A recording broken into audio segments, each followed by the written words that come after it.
Hello folks, hello again. This time I would like to present some of the basic notions, at least the ones that I consider basic, crucial, key, to help you in your understanding of chapter number 8 in Pinker's The Language Instinct, the Tower of Babel. Let me anticipate that the chapter is made up of different sections, but I will not ask you to read in depth all of them. But I would like you to concentrate on, well, the very beginning until the part that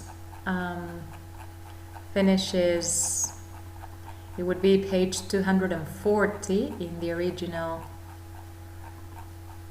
book, but it is right here, right after the listing of characteristics that English has in common with other languages, after point 6.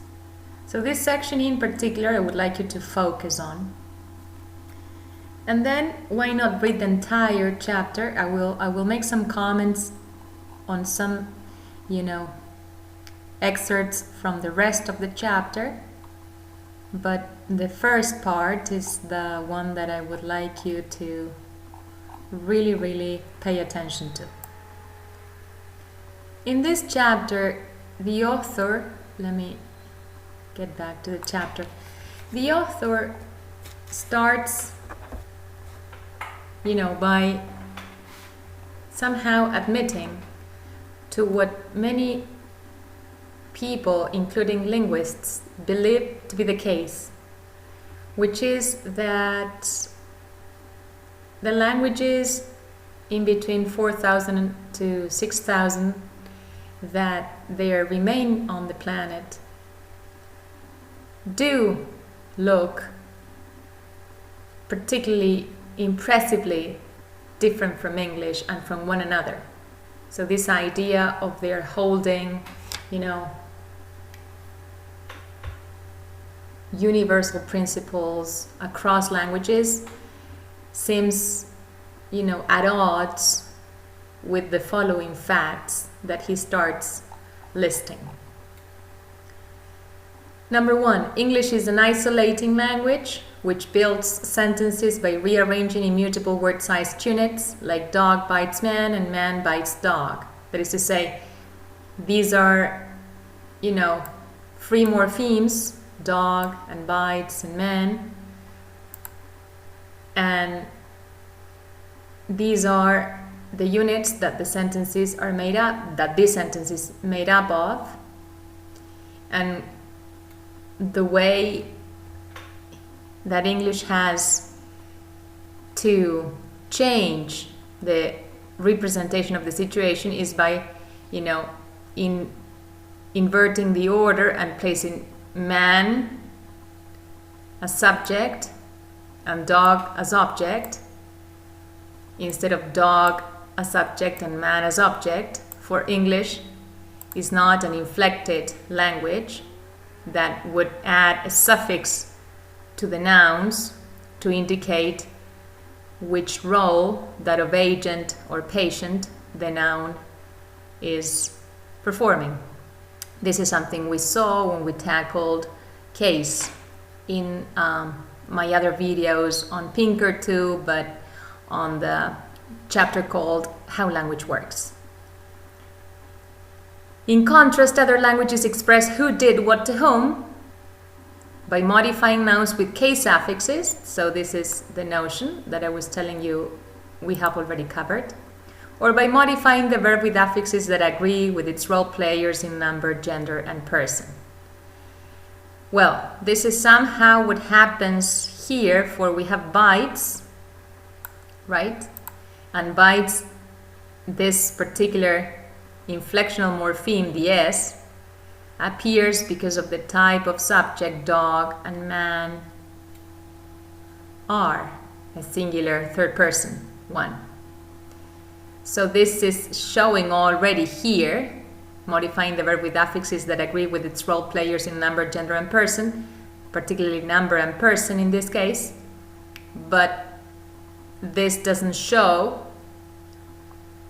seem to be the case in a sentence in which, for example, we have I love linguistics, we love linguistics, they love linguistics.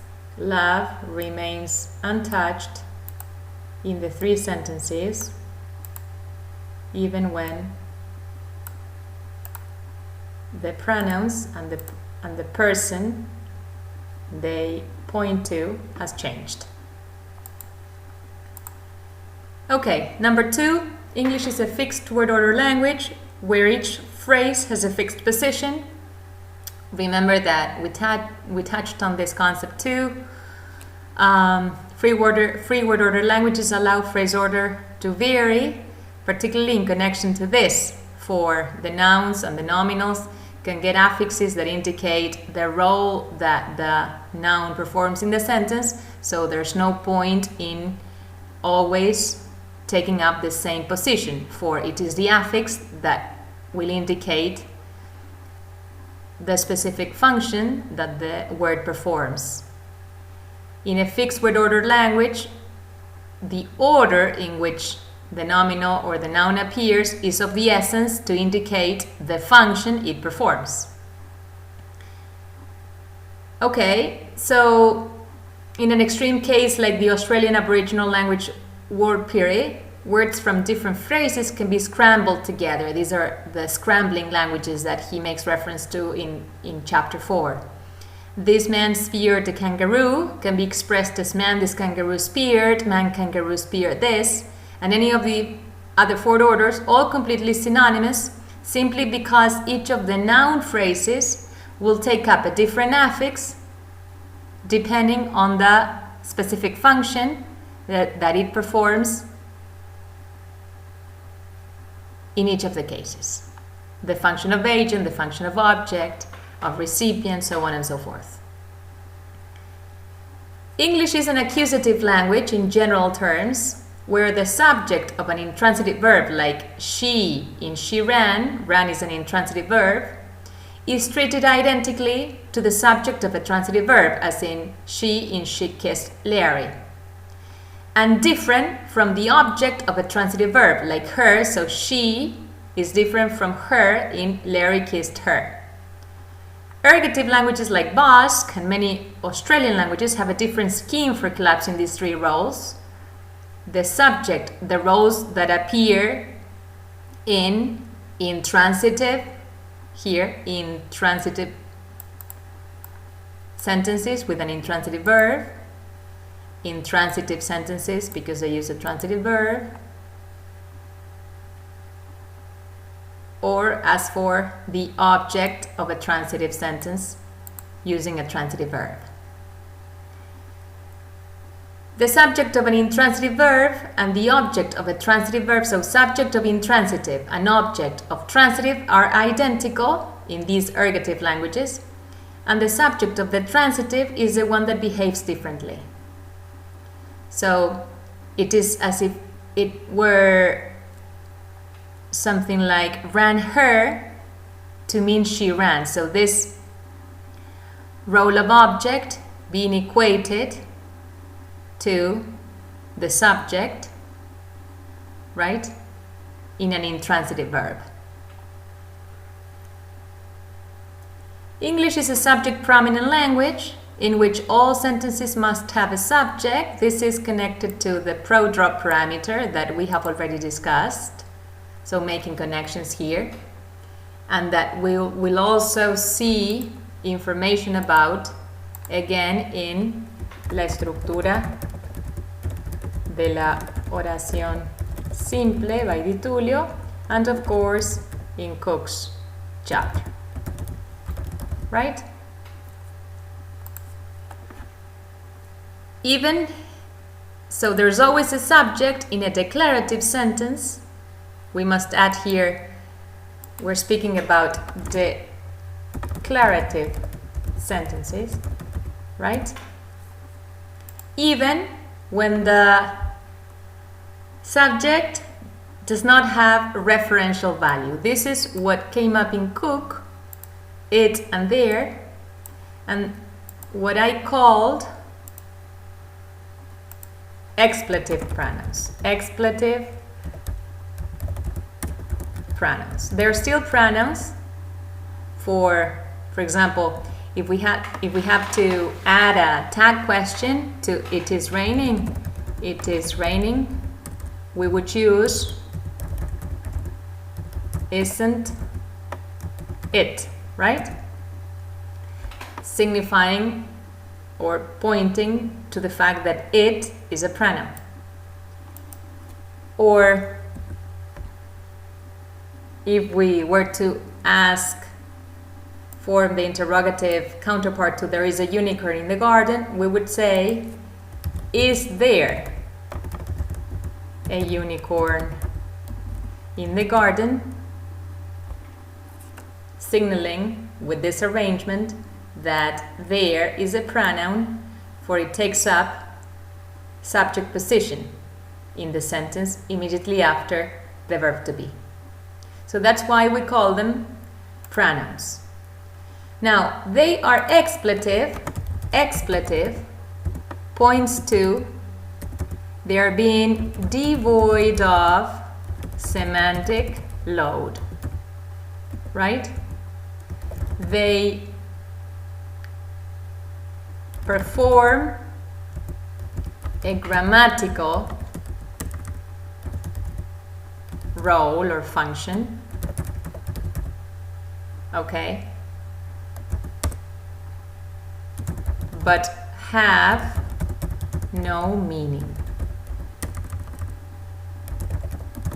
This is what expletive means then. Okay, also later in our classes we'll understand that expletive points to a pronoun that is not an argument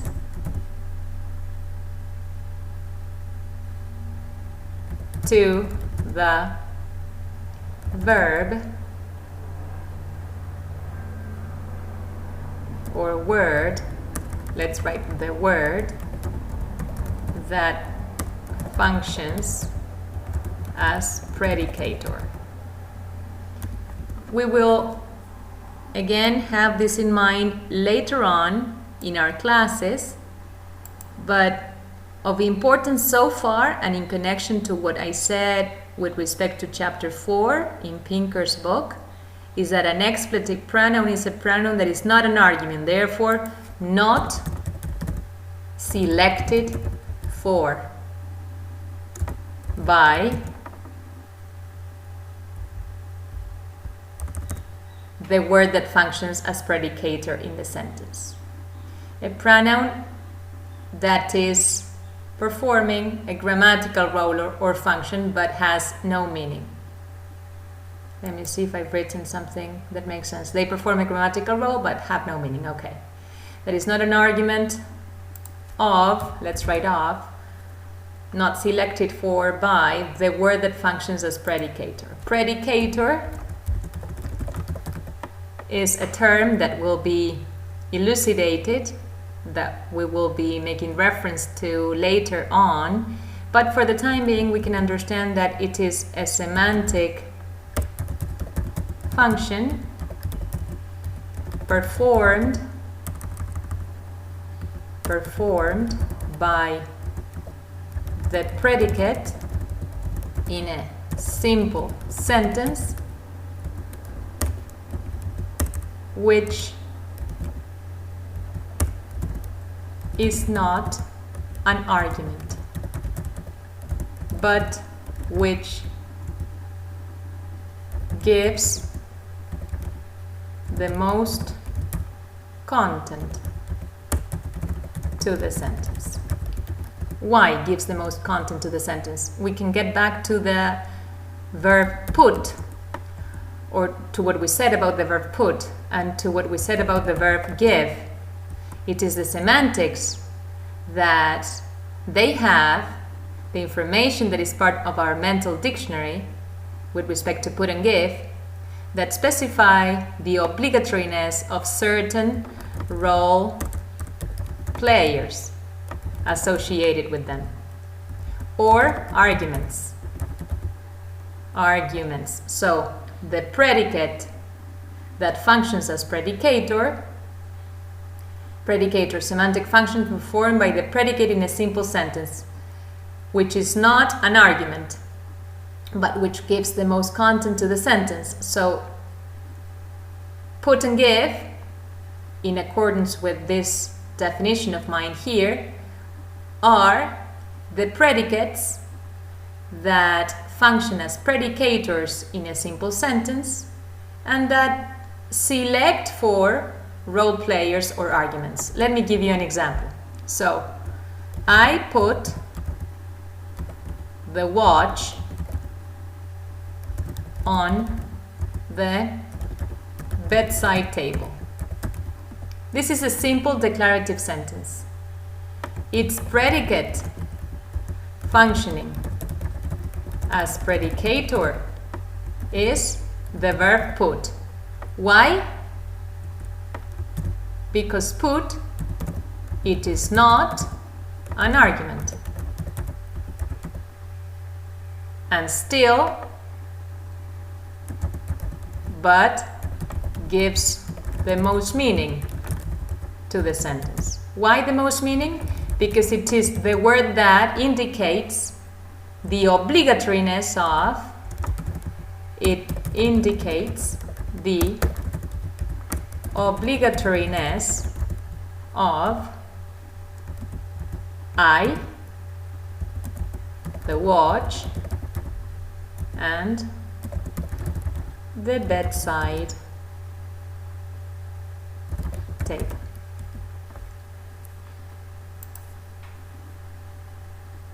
Okay, so for the time being, this suffices.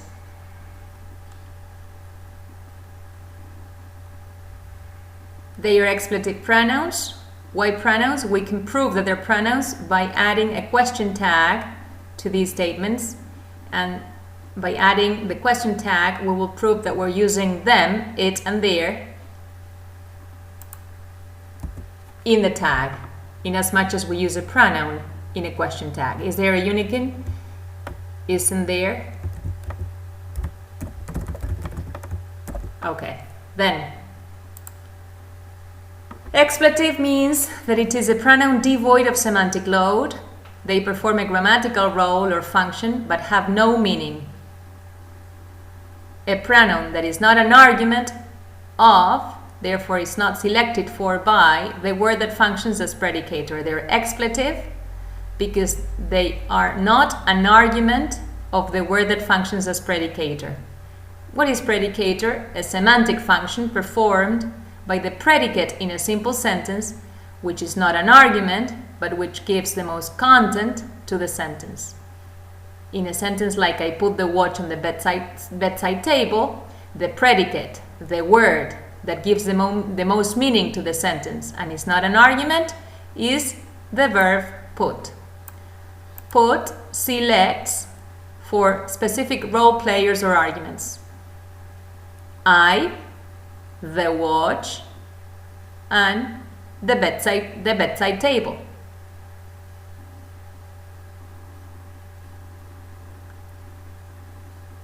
The predicate, put, which functions as predicator, indicates then the obligatoriness of, because it selects for, I, the watch, and the bedside table.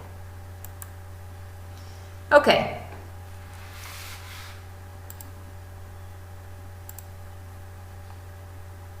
I will continue until the end of this list. In contrast, therefore, English is a subject-prominent language, or the parameter that is in use as per this theoretical framework in English is the non-prodrop parameter. That is to say, the parameter has been set negatively. In contrast, Spanish would be a pro-drop language, for the parameter has been set positively, and therefore in Spanish is not a subject prominent language, right? It's a lengua de sujeto nulo. So Spanish would be a different type of language here. Spanish would be, let me see, here, no. Okay, let's write it here. Spanish, in contrast to English, is una lengua de sujeto nulo. Why? Because it does not make use of expletive pronouns like it or there in sentences in which there's no role player, there's no argument selected for by the predicate that functions as predicator. Rain, llover, does not select for any role player. Nobody does this action. Therefore, in Spanish, you have it used in sentences that are impersonal, and we say llueve o está lloviendo. In contrast to English, in which we find it is raining. For even when rain does not select for any role player either, like in Spanish llover, syntactically, English diverges from Spanish, for it cannot have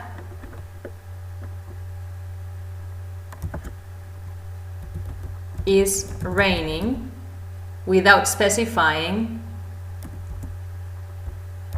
a subject. It is raining. A subject that we consider a grammatical subject because it is an expletive pronoun that is not selected for by the meaning of rain, but rather it meets a syntactic requirement of the English language, which is that requirement that all sentences must have a subject. Be this subject an argument or not.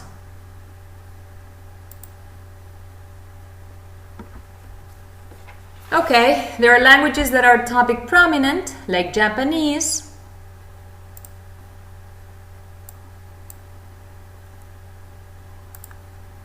in which the sentences have a special position reserved for the specification of the current topic of the conversation. For example, this place, this is the topic, right? Planting wheat is good. Or California, the topic, climate is good. This does not happen as such in English, nor does it happen in Spanish for that matter. English is an SVO language with the order subject, verb, object as the unmarked. So this is something that shows up in Spanish too. We also consider Spanish. We also start our, explanation of the canonical, the most frequent, the most unmarked arrangement of sentences in Spanish from the thesis that it is an SVO language.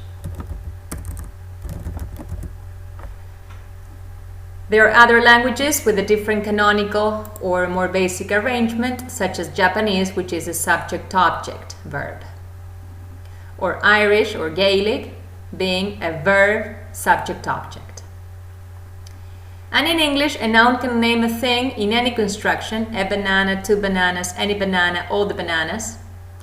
In classifier languages, nouns fall into gender classes like human, animal, inanimate, one-dimensional, two-dimensional, cluster, tool, food, and so on. So in some other languages that are known as classifier, the nouns have, include information in the form, for example, of affixes that indicate the type of noun that we have at stake. A human or non-human noun, an animal or non-animal, an inanimate or animate one, all indicated in the morphology of the nouns themselves. Not something that happens in English or in Spanish necessarily like this. Okay, I will continue in the next video.